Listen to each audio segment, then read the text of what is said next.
So this is my analytical project for All Souls by Michael Patrick McDonald. And to understand the main points I'm making in this project, you have to understand the perspective of the author, Michael Patrick McDonald, who kind of grew up in Southie and some other poor areas of Boston. And he writes this after reflecting back after everything he's known, gathering stories from neighbors when he doesn't remember things, when he was a young child, and listening to stories from his family. You also need to understand who Helen King is, originally Helen McDonald.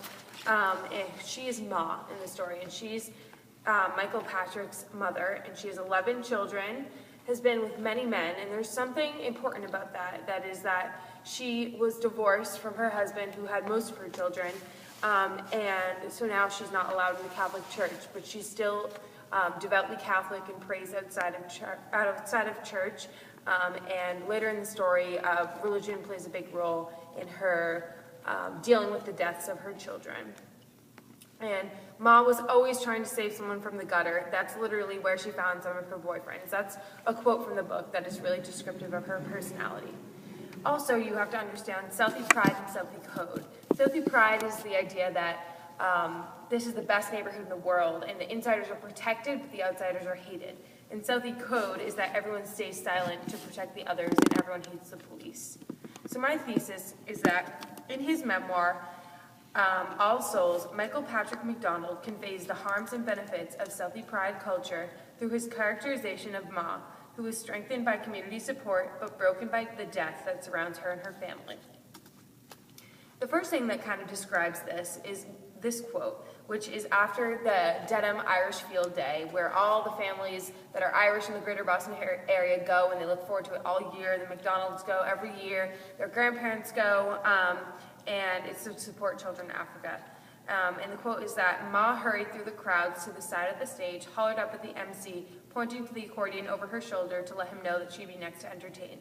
My grandparents had to run and hide in shade, but the crowds loved Ma. She made everyone feel like they were at a real party back home. And so this means that Ma brings the good times, that reminds everyone of their Irish roots, and something that was key to Southie pride was this, remembering. And everyone loved her and considered to, even though she could be considered embarrassing. So the accordion is something that comes into play a lot in this book, and it's kind of a symbol of joy, good times, and Irish celebration and heritage, which is important to both Southie and Ma. In the line, the crowds love Ma, it's very obvious that this is what Michael Patrick is trying to convey, that the crowds loved Ma. She was accepted even though she was a little bit different.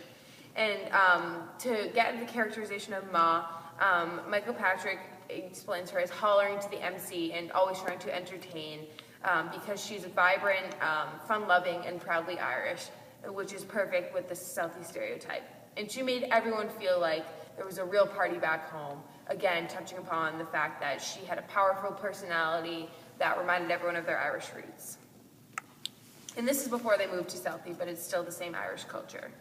The second quote is, my Ma just kept smiling and waving at our new neighbors. She pointed at the Shamrock graffiti and the IRA and Irish Power sprayed painted everywhere and said it looked just like Belfast and that we were the best place in the world. This is right after the McDonalds moved to Old Colony, which Ma is very ecstatic that she can bring her family into this area that they now will completely belong to. They're poor, they're white, and they're Irish, and that's what everyone in the neighborhood is, and they're all into the family thing. So she calls it the best place in the world, showing her trust in Southie as well as her love for that community feel. And it's just like Belfast, which she visited, with IRA and Irish Power spray painted everywhere, which connects again to the Irish pride that was everywhere. And at this time in the book, Michael Patrick is trying to convey the feeling that Southie pride is something to aspire toward, and it's a good thing. And this community brings her joy. So Ma loves Southie, and Southie loves her back. Southie allows Ma to be kind of more eccentric and herself, and in places where she wouldn't otherwise be accepted. She figured they were all Irish, in the same boat as her and her kids, and besides, she had to make this work. So this is, again, right when she moves into the neighborhood, and Irish is how Ma defines herself and how Southie defines itself, and it just shows the connection between the two, and how in this case, Southie's really helping her come into herself and who she believes she is. Everyone was in the same boat as her, literally the same as Ma, so they understood her, and they could accept her for it. Then much later in the book, after a lot has happened, Michael Patrick says, "I was worried about Ma in those days, with her running out to gay clubs and blessing the mothers of Old Colony with holy water. But everyone saw her as an inspiration, just to have gotten up in the morning and put on her spiked heels on the right foot." This is right after her fourth child dies.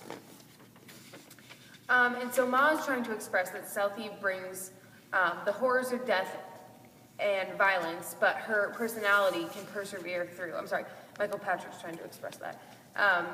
And she can use her recovery to her advantage, and those around her love her for it.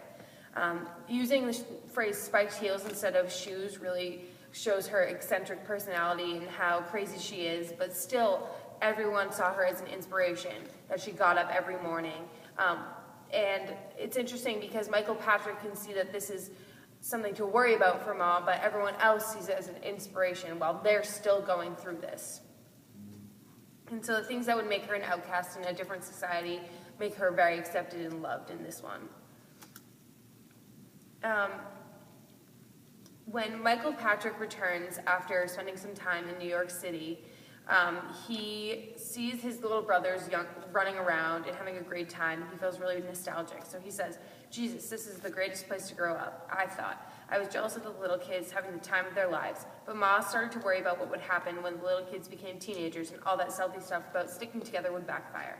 So backfire is so important in this case, and it's because it gives the illusion of something completely reversing direction. Something that was good becomes bad, and vice versa.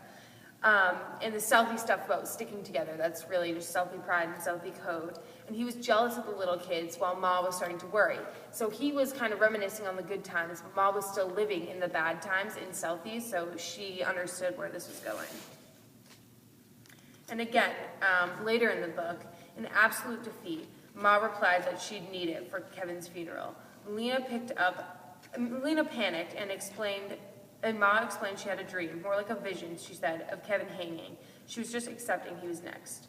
And this was right after Ma had lost her third child, Frankie, and she'd had a vision that Kevin was going to die, and she bought a black dress for the funeral, and her friend Lena said, "Why do you need that?"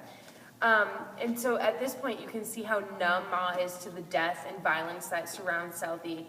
And she said in absolute defeat, as if she was wasting her time trying to save her children. There was nothing she could do. And accepting he was next, meaning that there was some before and there was some after, and there's just nothing she could do about it. After so much bad has happened to her family, Kathy didn't die, but has been altered. Her life has been altered. Davy died, Frankie died, Patrick Michael when he was just a child. And the line that it was more like a vision, it shows how much Ma has been affected by all of this and how she's very superstitious now, and how this is not something that usually people would believe in, but now that so much has gone wrong, she can't help but to believe in these things. And an important thing to note is that after this passage, Michael Patrick writes, "We didn't feel the same about our neighborhood now that the kids were dead. Ma said she wanted nothing more than to get the hell out," which is so different from at the beginning of the book when she said that this was the best place ever, just like Belfast. So in conclusion, to restate my thesis, in his memoir, All Souls, Michael Patrick MacDonald conveys the harms and benefits of Southie pride culture through his characterization of Ma, who is strengthened by community support but broken by the death that surrounds her and her family. And so we looked at the love between Southie and Ma, really back and forth, especially at the beginning when she first moves there in the community. And this is because Southie allows Helen King to be eccentric Ma and help others, but she is still crazy and will be considered that way in a different society, until the Southie code and pride weighs her down so much that she wants out. So Michael Patrick MacDonald writes this whole story, and Ma is such a central figure, and he is able to show the effects of the neighborhood in one person and make it concrete rather than just trying to make this like an abstract thing that he was trying to express. And so that was a very effective way of using Ma's characterization to show the harms and benefits of the society.